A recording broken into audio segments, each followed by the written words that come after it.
भंगिया के नशा जब चढ़ जाई, कांवर के पावर तब बढ़ जाई।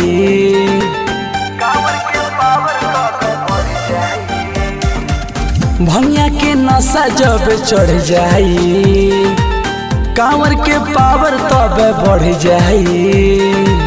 जिंदगी से दुखवा फरार हो जाई।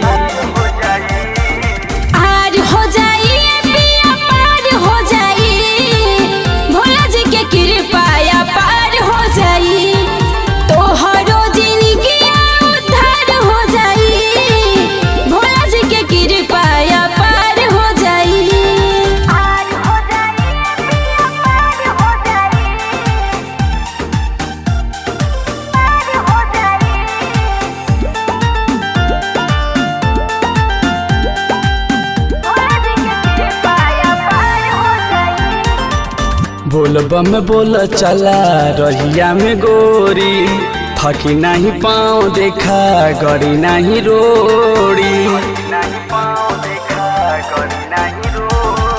सुइया पहाड़ के चढ़ाई हो, कुछ करे नहीं पाई हो।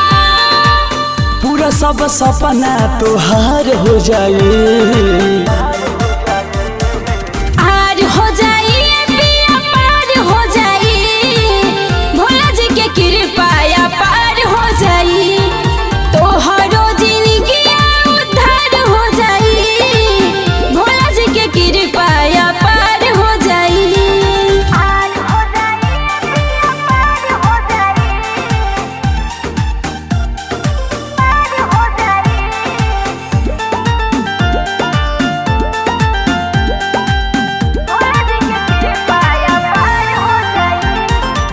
भंगिया धतूर गजा चढ़ी शंख पोला, यही पे खुश होई जइहे बाबा भोला।